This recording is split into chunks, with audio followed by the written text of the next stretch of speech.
Hello, good morning, good afternoon, good evening, whenever you are, wherever you are. This is the Family Idiot Podcast. I am Snowdrift Moon, and in just a moment, I will be joined by my co-host Adira. But I just wanted to give a brief introduction, talk about what the podcast is, what we're going to do. Largely, we're going to be discussing politics of a leftist brand. Adira and myself both consider ourselves leftists in some regard, at least. We will touch on some current events, news things, but I'd like to try and have some broader discussions about ways to be active and engage in politics in a healthier manner and fashion, as well as we'll be talking about some political theory, as well as philosophy and things of that nature. We'll also be having guests on the show and be doing interviews with some people I'm really looking forward to. But this is just the first episode, and we're just kind of feeling everything out and getting the hang of things. So it's a bit rough around the edges, but I do still hope you enjoy it. In this episode, we talk a good bit about some online drama stuff. We talk about Elliot Page, as well as Barack Obama and his interesting statements about Defund the Police. Stay tuned. Thank you so much for listening.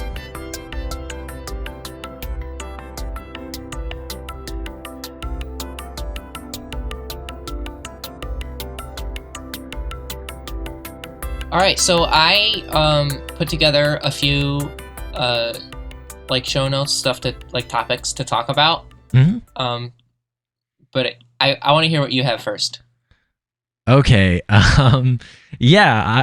So I had gotten together some stuff about COVID, but I need to do a little bit more research on it. And so the thing I had in mind, which is it's a bit deep, quite a lot to get into, maybe a bit abstract, is... Well, that's what I'm here for.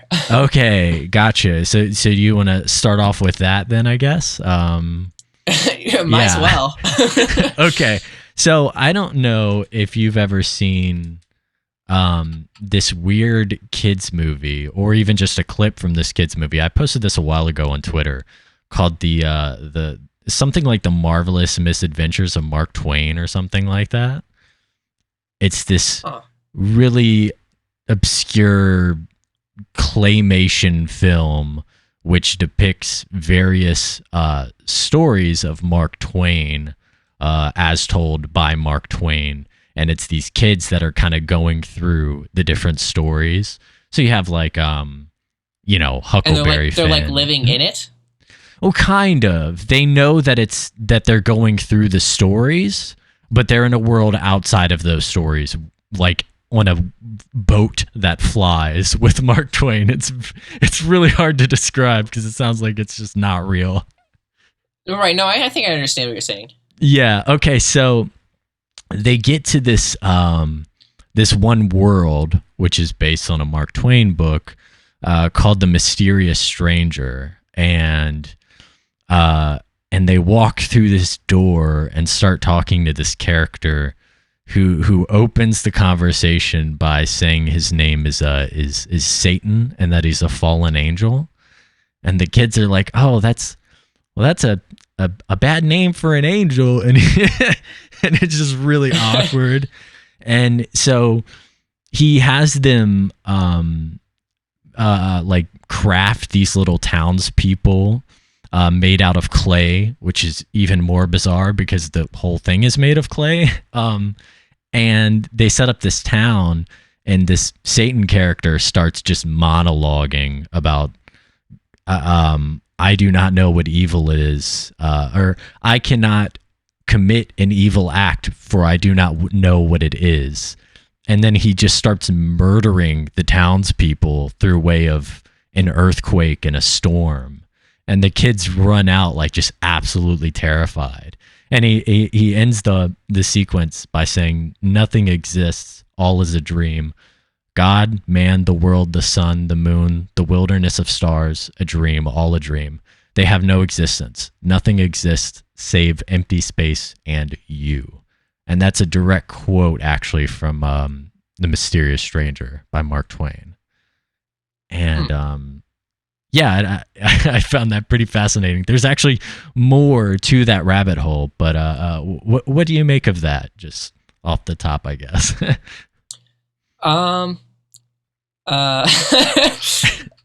Let me just like ingest that for a second. Sure. I could give a bit more context if you'd like.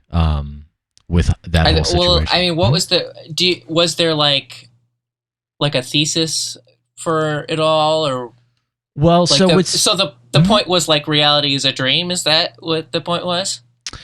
Ultimately, that's what you can take from it. I think it's a bit ambiguous. Like you have the character Lucifer, who appears to be morally, I don't know if relative is quite the word, but on a dimension that morals don't exist. And I think the character Lucifer is kind of the Nietzschean like abyss, like this entity that's not tangible.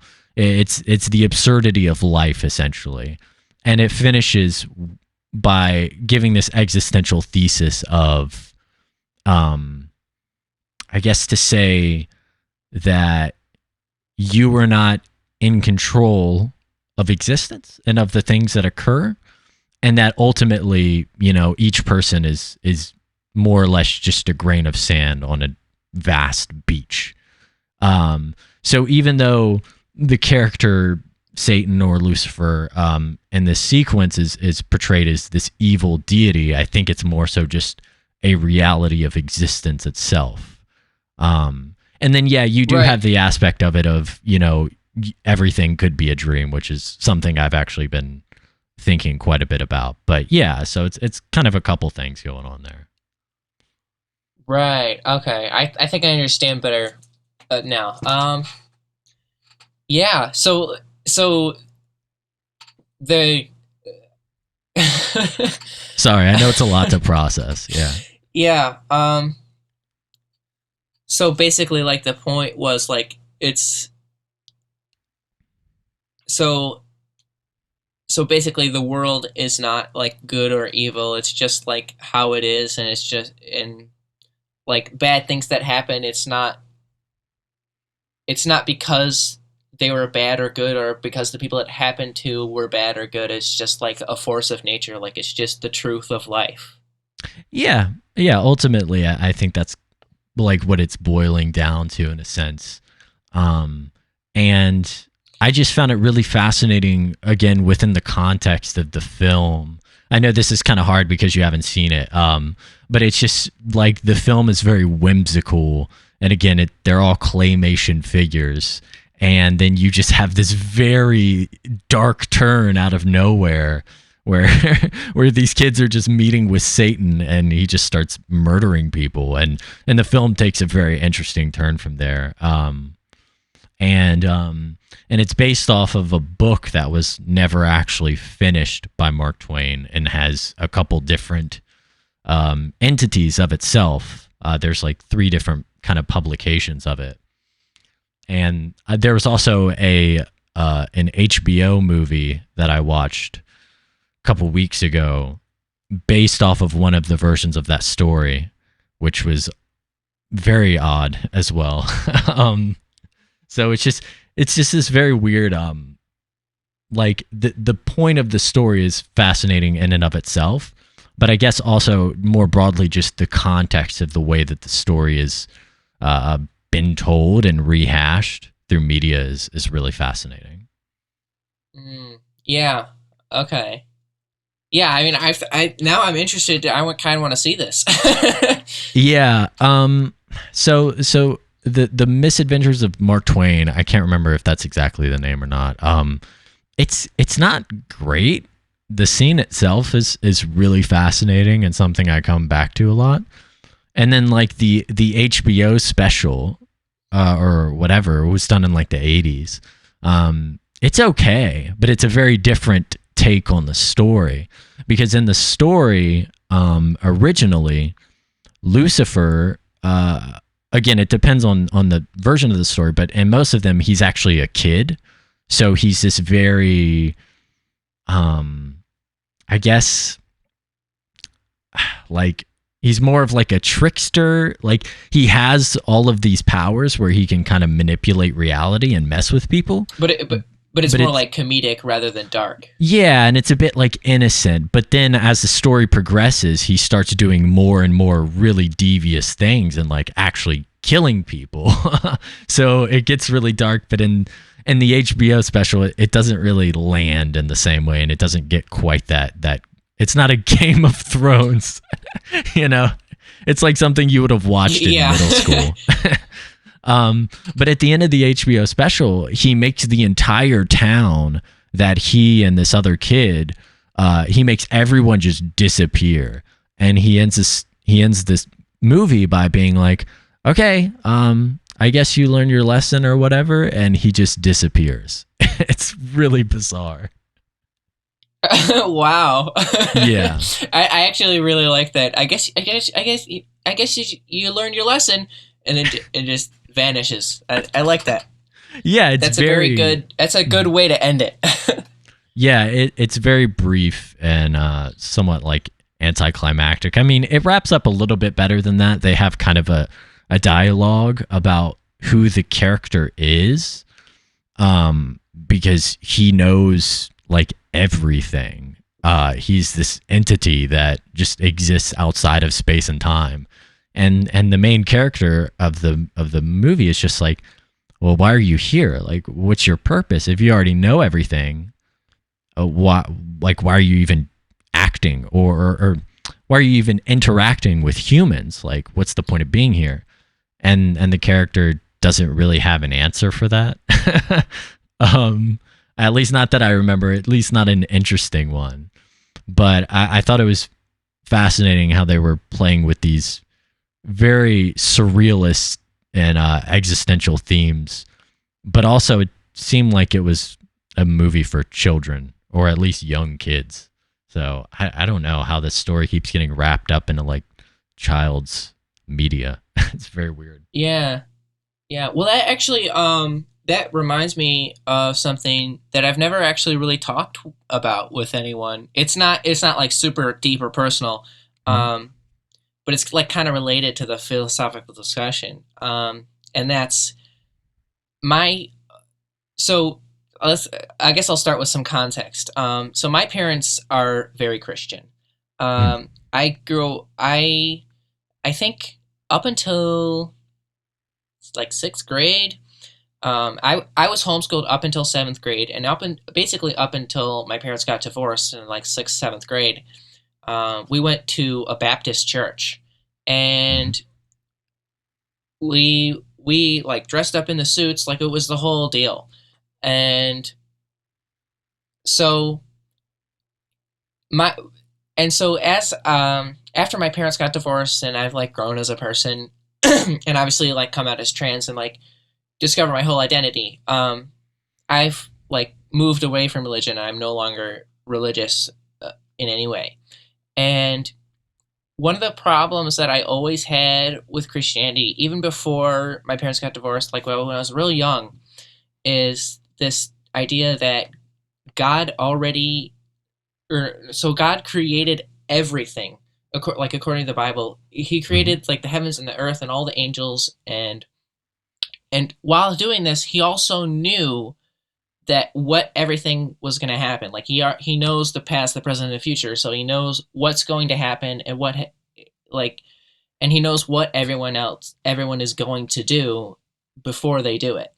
And so what I didn't understand was, if God knew that creating this earth would result in Adam eating the apple of the tree of knowledge and causing all this sin and suffering, why would he create this earth knowing that it would end in this suffering? Yeah. It is this weird idea of a deterministic version of an eternal deity, which predicates so the argument that a lot of Christians make for why God allows evil things to happen is that man has free will. Excuse me. But in what regard could man have free will if we are also to believe that God is essentially a deterministic fixed entity, like someone who knew everything from the beginning of time and unwielded it as such? And it's these two things don't seem to work in tandem well together, because right. I mean, how does man have free will in that aspect? Mm-hmm. Yeah, and one of the arguments that I've gotten in response to this is that, well, it was the fall of Satan that caused God's plan to not go the way he wanted it. And my response to that would be, but didn't God also create Satan, Lucifer? Like, he created all the angels and all the heavens. Like, God created Lucifer, and if he did that while also knowing everything that ever has and ever will happen, like, those two are kind of in conflict with the idea that God is like all loving and all just. Yeah, absolutely. And I just, I don't know where to even go from there. I've never gotten, I've never even come close to hearing some sort of like coherent response to that from Christians. It's always, oh, well, I trust in God, and they get in they dive into their own like personal belief about God, and they just can't respond to what like the Bible actually says and what the philosophy actually says, because as far as I can tell, there isn't anything that it says about it. It's just a blatant contradiction, and it's ignored. Mm-hmm. Yeah. Well, I mean, I feel like fundamentally that's the way a religion more broadly tends to work, is you kind of pick and choose the sections which apply to you, and which you want to believe, and ignore those that either contradict or conflict with your own interests. And it's not so bad if your religion is not inherently predicated on the now what's modernly phrased as evangelical religious, like, the idea that you need to bring other people into your religious belief systems. I don't personally mind people, picking and choosing how they want with religious texts or what have you. It's more so when they start to try with a good bit of fervor and in dangerous ways to pull other people into their morals and values, which are based off of a contradictory work, which is like the Bible and so on. Yeah. Yeah. Yeah. There's another good quote. I don't have anything else to say on that, really. Yeah. There's another good quote from The Mysterious Stranger, which I'll read here. This is from the book. It is true that which I have revealed to you. There is no God, no universe, no human race, no earthly life, no heaven, no hell. It is all a dream, a grotesque and foolish dream. Nothing exists but you, and you are but a thought. And that's kind of, I guess, like a rewriting of what was quoted earlier, but even more explicitly stating that, like, you were just a person existing within the void. And for Mark Twain to even write this during his time, because he was like, I don't know how open he was with his anti-theism, as it were, because there's a lot of actually religious, not even subtext, but obvious context to a lot of his stories. So to be writing something so explicitly against God or against religion at his time was, I mean, dangerous to say the least, especially living in America. So I don't know. It's fascinating, I guess. All right. So yeah, I feel like we covered that pretty well. Sorry, did you want to say some more on that? No. I was just going to ask, what are you planning on the name being for this podcast? Oh yeah, so tentatively I had it titled the Family Idiot, which is uh, a series of books written by Sartre about Flaubert. This is like during the 70s. I just always really liked that name because it, although mildly insulting, seems to, when applied to someone personally, or at least like I apply it in some ways to myself, seems to strip away a lot of the pretension about any discussions, because you kind of off the bat introduce yourself as kind of a black sheep, and also kind of undermining your own intelligence and saying, yeah, I'm just an idiot who just wants to, talk about things and do things. So I don't know. How do you feel about that? I really like that, actually. Yeah. No, yeah, definitely. I like Okay. that. Cool. Yeah. I don't know. I always felt like I never want to be that pretentious person. Like, I always want to just be chill. I want to be relaxed. I want to have be casual. And Mhm. I feel like that fits. Yeah, I mean, I want to try and pursue like interesting conversations and things of that nature, but also at the same time, I don't want to. It's I'm very, at least in recent years, have tried very hard to be anti-elitist and pretentious. And while I most certainly fall into both of those categories at times, it's a manner of like reminding myself of that, to not be that way, because I really can't stand that attitude of I am better than you, or things of that nature. So it kind of just Yeah, works definitely. as a reminder of that. Yeah. Cool. All right. Let's see. I don't know that I had more. There's actually more that could that we could get into with that, but I think we could like table the discussion for now. What were some things that you might want to talk about? Yeah, so I have a few, let's see. I have four things, kind of like more uh more grunt, like political news, basically. Okay. Hmm. Like Twitter news. Hell yeah. So let's see. What do you want to? Let's see. I have a positive thing, a maybe positive thing, a not so positive thing, and then uh like a serious discussion thing. So let's do kind of a sandwich. We'll do positive, and then like maybe not so positive, and then try for whatever's thereafter. Okay. So we'll start with Elliot Page comes out as trans, and I have the Yeah. original tweet linked here, and I will read the the tweet that Elliot Page posted here. Mhm. So, hi friends, I want to share with you that I am trans. My pronouns are he, they, and my name is Elliot. I feel lucky to be writing this, to be here, to have arrived at this place in my life. I feel overwhelming gratitude for the incredible people who have supported me along this journey.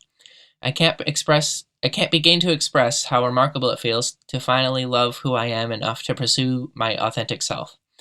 I've been endlessly inspired by so many in the trans community. Thank you for your courage, your generosity, and ceaselessly working to make this world a more inclusive and compassionate space. I will offer whatever support I can and continue to strive for a more loving and equal society. I also ask for patience. My joy is real, but it is also fragile. The truth is, despite feeling profoundly happy right now and knowing how much privilege I carry, I am also scared. I'm scared of the invasiveness, the hate, the quote jokes, and of violence. To be clear, I am not trying to dampen a moment that is joyous and one that I celebrate, but I want to address the full picture. The statistics are staggering. The discrimination towards trans people is rife, insidious, and cruel, resulting in horrific consequences. In 2020 alone, it has been reported that at least 40 transgender people have been murdered, the majority of which were Black and Latinx trans women. To the political leaders who work to criminalize trans healthcare and deny our rights to exist, and to all those with a massive platform who should continue to spew hostility towards the trans community, you have blood on your hands. You unleash a fury of vile and demeaning rage that lands on the shoulders of the trans community, a community in which 40% of trans adults report attempting suicide. Enough is enough. You aren't being, quote, canceled. You are hurting people. And I am one of those people, and we won't be silent in the face of your attacks. I love that I am trans, and I love that I am queer. And the more I hold myself close and fully embrace who I am, the more I dream, the more my heart grows, and the more I thrive. To all trans people who deal with harassment, self-loathing, abuse, and the threat of violence every day, I see you, I love you, and I will do everything I can to change this world for the better. Thank you for reading this. All my love, Elliot. So, what's your initial thoughts there? Yeah, I mean, obviously, I just think it's all fantastic. It was really wholesome seeing Twitter that day, because it was primarily just people really happy and supportive of the whole situation. And I also feel like there's not a whole lot of trans masculine, I guess, presenting people, at least in like popular culture and things of that nature. So that was, in that regard, it was kind of nice to see that. But it's also just great to see more representation and someone like Elliot feeling at least comfortable enough. I don't know if comfortable is quite the right word, but able to come out and tell everyone about that. I don't know. I'm a bit uninformed on these issues. I'm just here to be supportive and think that it's fantastic and to try and educate myself better on it, you know? Yeah. I was actually pretty excited to hear that this happened. I managed to like look at Twitter right after it happened, and it was like nothing but positivity, a bunch of positive articles, bunch of positivity in like posts and reposts and people commenting about it. And as someone, I actually have followed Elliot Page, not followed, but I've watched their movies and shows and stuff for a long time. I watched the Umbrella Academy. I think I've watched a bunch of the stuff that they've been in, and I saw that they came out on Twitter, and I thought that was pretty great. And the point you mentioned that there's not really not any that I can think of trans masculine representation in the media. Mm. So I thought that was pretty great, actually, because I've seen, there's Caitlyn Jenner and Laverne Cox and a few others that trans feminine in the mainstream, but there's not. I guess Buck Angel, but he has had his whole thing of controversies, and he's older too. There's not really any younger trans masculine representation in the media, so I'm happy to see that. Yeah, absolutely. I can't say that I'm I know a lot of the movies that Elliot's been in, but I haven't seen many of them, even though I'm pretty sure I would like them. Like, I hear the Umbrella Academy is really good, but I've yet to watch it. The only movie I can think of is Inception, which is a movie that I very much like. But I don't remember Elliot being like super involved in that film, like maybe a B or a C character in the movie. But yeah, I haven't seen Inception in a long time, but I didn't even remember that he was in it. But I saw the Umbrella Academy, and the Umbrella Academy is really good. Yeah. But yeah, anytime Elliot has been in stuff, I've enjoyed it because he's a great actor and is good on screen, good with different characters. I thought. Yeah, I know the one movie that everyone would probably think of is Juno, and you know what? I don't even think I've seen that. I haven't seen it either, actually. So. Wow. Okay, fair enough. I don't watch a lot of movies or shows, to be honest. It's very rare that I sit down and consume an entire movie or even watch a TV show that isn't The Office for the 545th time.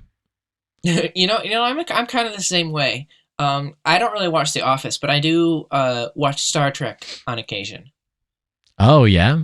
Okay. Yeah.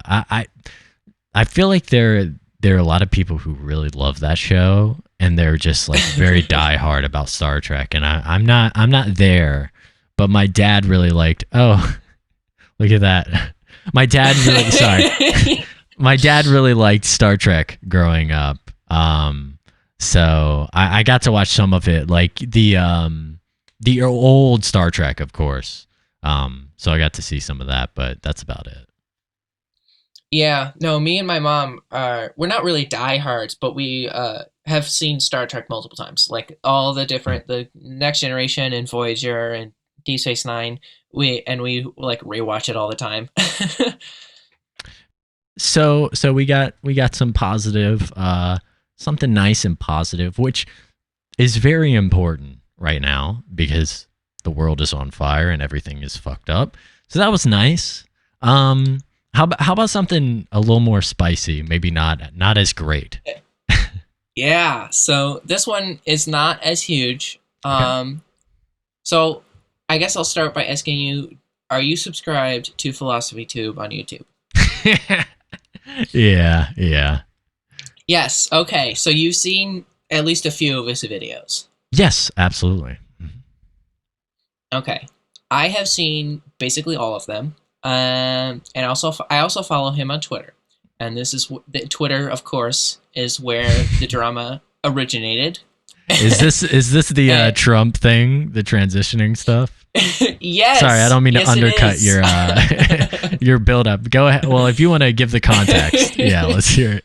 Yeah. Okay. So, I guess so. November 12th. So last month, this happened, Mhm. and there has still been no response. But I'll give you. Okay, I'll give you the context. So last month, November 12th, PhilosophyTube quote tweeted a New York Post article that's with the headline "Nonpartisan Board calls on Trump to begin transition." So this was before he had begun the transition, the presidential transition of power to uh, President-elect Biden.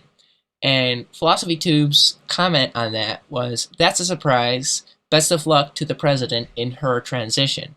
You got the whole squad And laughing, bro. yeah, yeah. Well, no, not really. Actually, Yeah. the squad is not laughing. No, no. Yeah. So in this tweet, well, I guess, yeah. Well, that's the whole tweet. And in the comments, basically every single comment is like, this isn't good. Like, this is not a good joke. Yeah. The top comment right now is a whole thread. I guess I can read this here. Sure. So the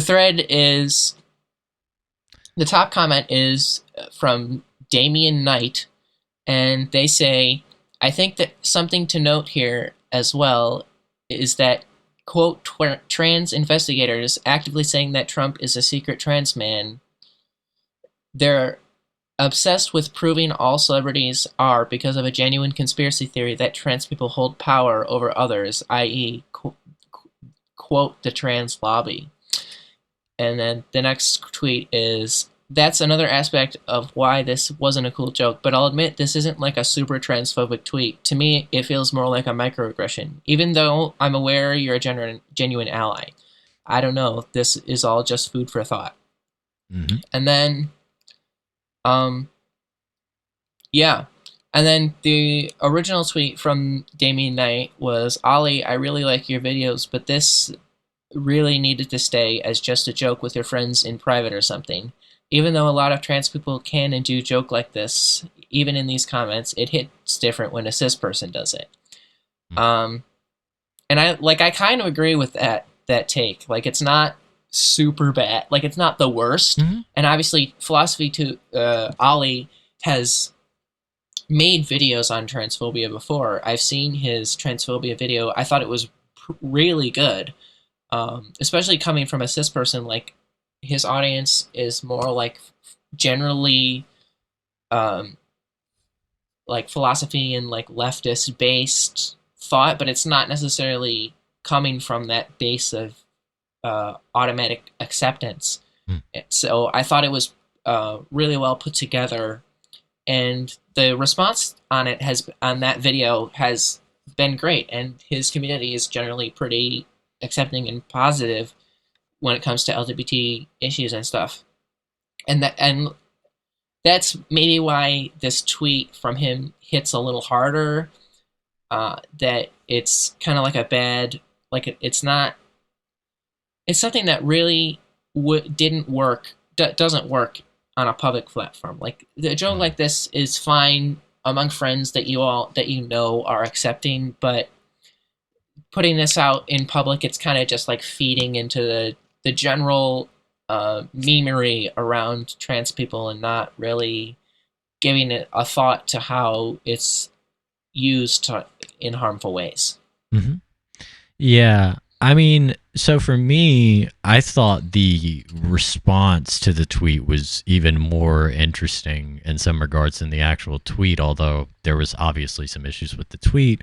But I guess to start with that, I think like my take on it is that this is probably just one of those just like offhand, like haha tweet and then post and like not even think about it kind of jokes. You know, like something you was just like, oh, haha, that's funny. Because I also saw like other sort of prominent leftist, you know, content creators making the same joke. And it's just like, it's obvious. It's just very easy joke to make without really considering the repercussions of it. So I think it was, as far as intent goes, probably pretty harmless. But the reaction of it to have, you know, a good bit of trans people in the comments just being like, hey, Olly, this ain't it, chief, and like you could do better. And like, sure, there was some people who were reacting a bit more like with more frustration, and that is what it is. But a lot of the comments I saw were pretty reasonable. And I won't name names, but I saw a bunch of these people deleting their comments because they were getting, well, at least allegedly getting swarmed in their DMs from people who were just like calling them fucking crazy and, you know, like insulting them and so on. And it was just really weird to see like trans people just being maligned and called, you know, insane, you know, not like wildebeest, but essentially by certain like leftist quote unquote groups and people on Twitter. And I was just like really disappointed to see that reaction and seeing people defending people making these statements. Again, I'm trying not to name names because I don't want to add fuel to a fire that's largely dead, but it was just disappointing to see that a trans person makes a mild criticism of a very popular content creator, and then they're just maligned as some unreasonable sociopath, essentially. And I just, it's weird to see that on the left, quote unquote, again. Yeah, well, we have seen it before with the whole ContraPoints issue. Like, I think it's not a great comparison because they're like separate issues. Sure. But I feel like if ContraPoints had made this same tweet, the response would have been much, much more intense, I think. Yeah, I think you're right. Yeah, because she's gotten a lot of shit in the past, and like some of it, again, it seems rightfully so, but a lot of it seems gratuitous. I know one of the big, like, weird critiques that I had seen of her was one of her statements about essentially feeling weird about, or like feeling a bit uncomfortable with having to always state her pronouns in like leftist spaces. And it was one of these weird, like offhand things that she was just kind of complaining about in a video. It wasn't really serious. And a lot of people responded to that by saying she, you know, like has this disdain for non-binary people and all, and so on and so on. And it's like, I don't know. She gets a lot of flack, but and the Buck Angel stuff is very, very dicey, to put it mildly. But yeah, I didn't even want to. That's quite another tangent. So, Yeah, definitely. I guess. I just Sorry, go ahead. Yeah, my only other comment would be that I, in comparison to the ContraPoint situations in the past, I was pretty impressed with the tempered response to this tweet. I obviously it wasn't something that deserved a super virulent response, but I was glad that it was mostly tempered criticism and not this like dog pile that the ContraPoint situations have been. Mm-hmm. Yeah, and again, it was just weird to see people pretending that it was this dog pile, when it just really wasn't. At least not from largely what I could see. And again, I can somewhat sympathize with a creator feeling like when you get criticism at all, it's very hard to know how to address it properly, especially when it's coming from like large swaths of your fan base, because it can be hard to really properly apologize and appease people. I guess just when you have that large of a fan base. I don't know. I think that's, again, just kind of a whole different thing that I'm just kind of getting distracted off of. So yeah. No, I feel like we should save that for a whole other discussion. Sure, fair enough. Yeah. So I mean, that's all I had on it, really. Okay. I guess you want to do maybe one more of something. I don't know. What else you got? Yeah, let's see. So I have two different things. I have this. Well, let's see. I'll click the link I saved for myself here. Okay. So I have the story about the new COVID vaccine, and that Britain has become the first Western nation to approve a COVID vaccine. And my other thing is, I don't know why I didn't put a link here, but in my notes I wrote, Obama warns against using the phrase "defund the police." Oh, baby. Sparking backlash. Yeah. I thought that was a really interesting quote. It was a headline I saw, and I don't know. I thought that could be an interesting conversation to have. All right. So I guess you want to do both, or you want to do one? Yeah, we'll do the defund the police stuff, because I think we could do maybe more about COVID in a separate thing, because again, I have a lot of stuff on COVID and kind of want to get into some we could have a COVID episode. Yeah, but all right, so again, the defund the police thing is like kind of, we're getting past that, but I wouldn't mind sharing my thoughts on it, because I mean, okay. Yeah, okay. I'm trying to pull the quote up here so that we're not misrepresenting the context or whatever. Okay, this is just a rephrasing of it. Because I'm not going to pull the video up because I'm lazy and my computer's slow. Former President Barack Obama is getting pushback from progressive leaders in his party after saying in an interview Wednesday that political candidates who use snappy slogans such as defund the police could jeopardize their campaign goals on police reform and even lose support from their base. Oh no. Let's see. Oh, it goes on a little bit longer. You lost a big audience the minute you say it, which makes it a lot less likely that you're actually going to get the changes you want done, Obama told Peter Hamby, who hosts some fucking show I don't care about. The key is deciding, do you want to actually get something done, or do you want to feel good among the people you already agree with? Okay. I don't. And that was the quote from the interview? Yeah, it looks like that latter part was an actual quote from the interview. I'm just reading a Vox article here, which I can link. Okay, yeah. So my initial response to that would be that this sounds a lot like someone who is trying to move the discussion more towards the center, where it's basically doing what the Trump administration has been doing, pushing the Overton window right. And like, instead of, like, for example, with Bernie, instead of providing free healthcare for everyone, we're going to do what Biden wants to do, which is give the option for, or I forget if it's Biden or was it Buttigieg that wanted this, but instead of doing free health for all, just adding a free healthcare option.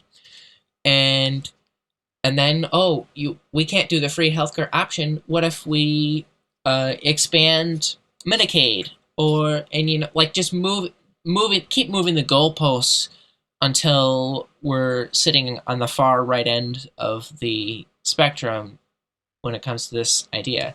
So that's what it sounds like to me. It's basically a liberal trying to please everyone. Yeah. There's a lot to it, because this is also just kind of hearkening back to discourse that's been going on since the election. So, for example, Abigail Spanberger, who is a rep actually from the 7th District here in Virginia, who I voted for actually a couple years ago, she's more of like a moderate Democrat who, if I'm not mistaken, used to work for the CIA. No, she definitely worked for the CIA. Fun fact. And she, in a like conference call that she had with other members of the DNC, was like just losing her shit, like going off and was like, we need to get back to basics. I don't ever want to hear another Democrat say the word socialism again, and basically blaming the left. Again, I say quote unquote because left representation in American politics is kind of a fucking joke. But the left leaning or the progressive leaning members, or let's say voters, for why Democrats did poorly down ballot in the election, when clearly it was moderate Democrats who were being unseated while progressives were doing extremely well and taking off fine. And you immediately, from there, the discourse continued on to this, well, defund the police is too radical bullshit, which is like, it's nonsense, because again, a lot of the discourse treats it as though defund the police or even abolish the police was this nebulous slogan created by fucking people in a marketing team or something for the Democrats. Like, no, defund the police, which was originally abolish the police, was a rallying cry for people in protests, which were protesting the murdering of largely people of color in the America by the police. The whole beginnings of this ordeal was something that Democrats were supposed to have been supporting, which was Black Lives Matter and the Black Lives Matter protests. But as soon as the protests start dying down, they want to begin criticizing the movement, but as deviously as they can, because they can't say Black Lives Matter cost us votes, but they can say the ideas of Black Lives Matter are what cost us votes. And that to me is like, it's hiding the ball, like, and they're wrong also. So it's just so many levels of ridiculous, because as you kind of mentioned, you're pushing the Overton window right when you go back and say, okay, let's not get too hasty. Like, the thing that was appealing about Bernie is Bernie would not have gotten everything he wanted done. But Bernie came to the table and said, these are my demands, and said, these are extreme by American political terms, but they're not that extreme more broadly historically. But I can negotiate. If you come to the table and you've put all your chips in, or however the fucking analogy would work, if you just say, well, maybe we'll get healthcare, something of that nature, very, very, very weak positioning, you're not going to get anywhere. You're not going to get the things that you want. The thing that was nice about Bernie is that he started off, strongly with, quote, far left positions. Do you see what I'm saying? Sorry, I feel like I'm not being super eloquent. No, right. To maybe give a more relatable metaphor, imagine you're negotiating on a price for a car, and let's say the car's normal value is $5,000, and if you come to the table with, I will pay no more than $7,000, but everyone else who's negotiating with the dealer is starting at like $10,000 or $12,000 or like $15,000. You're not going to get anywhere with that negotiation tactic, because what the dealer's going to do is they're going to keep knocking you down the price until, or let me think. My point is, your negotiating power is limited by your willingness to bend to the other side. Yeah, and your starting position in the first place, for sure. Right. If you're starting from a place of extreme compromise, you're not going to get what you want. You're going to get what the other person wants, because the other person has a stronger and a more clear position on what they want. Exactly. And when the cards are in their hands, when they're the ones selling you the thing, then like you are, again, like if you're trying to push for these, left positions, you're already at a disadvantage, politically speaking, maybe not necessarily by the margins of popularity and what the people actually want, but in terms of politics and the systems that be, wanting Medicare for all is a tough position to get. So, you can say, I want Medicare for all, or you can say, maybe we should have a better or a public option or something like that. So, like starting very weak at the table. So, right. I think that's astute. Yeah. And with the way that American politics is right now, like we've been shifting right for a long time. And so if you want to get anywhere in the direction of shifting that window back towards the middle, you got to start from a strong position. You can't bend to the will of the existing powers in the government, which has been leaning right farther and farther. Like you have to have a strong position to start with. Otherwise, even if you do end up having to compromise, you're still going to be making a difference because you're starting from a strong position. Yeah, absolutely. So I guess just to pull it back to Obama's critique here, which again it's very funny to say, they shouldn't have snappy slogans when that was like all that Obama's campaign and presidency was about, good messaging that was nothing but platitudes. And like, again, good messaging and nothing but messaging. Exactly. And so again, it's just very silly. And listen, I think defund the police is like, it's not ideal, but you work with what you have, and you have to recognize that phrasing, that terminology, which has already been pulled down, by the way, from abolish the police. So you've already moved it right, you just have to work with that. And like, people can be receptive to it. Like the fact of the matter is slogans that create contention are probably the better ones, because they get people talking about the slogan and the meaning of the slogan, and then you're talking about the politics.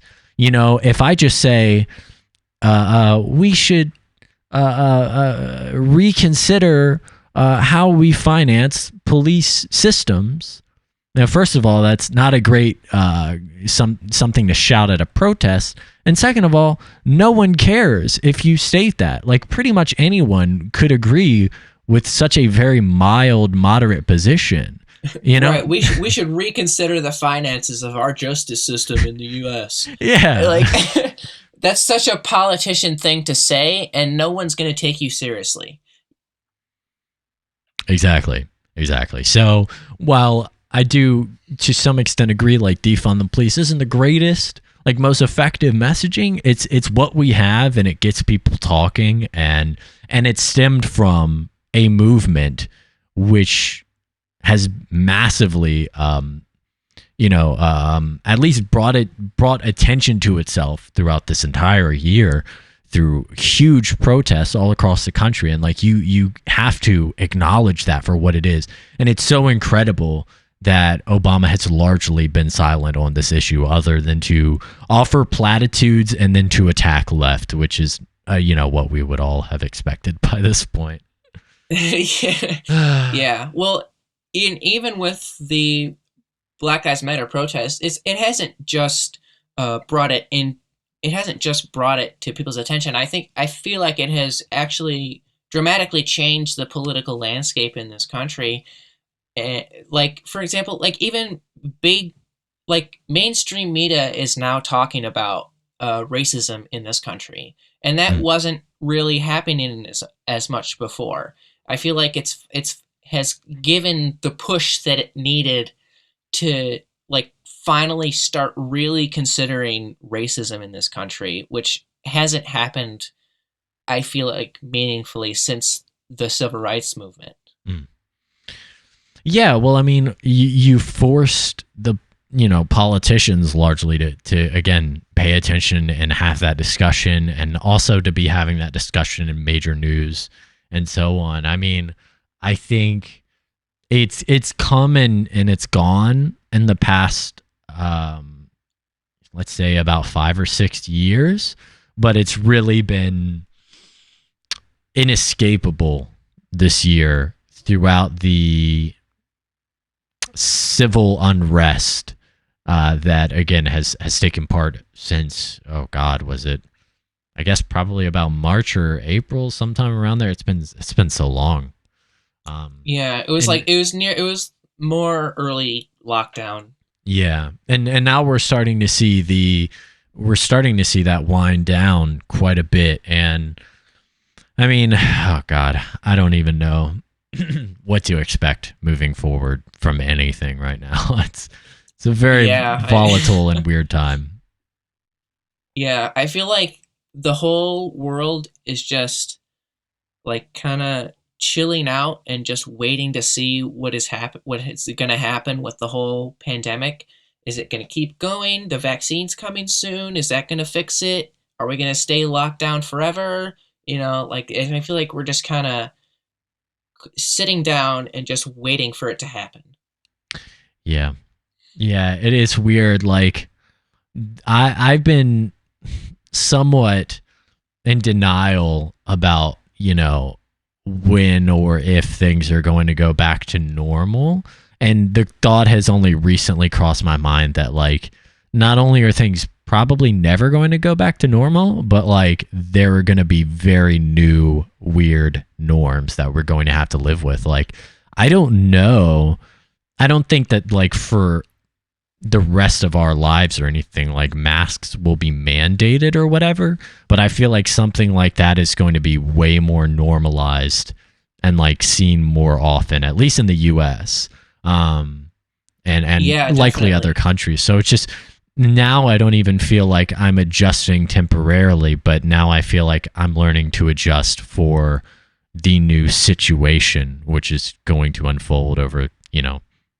possibly the rest of my lifetime, or at least another several years, if not decades. So yeah, it's weird. This has changed so much, and it's just been a tough fucking year. But yeah, this has been fun. And I don't know how to finish that or close it, but I guess if this ends up being released or whatever, thank you for listening. And that'll do it. Yeah, this was the first episode of something. All right, cool.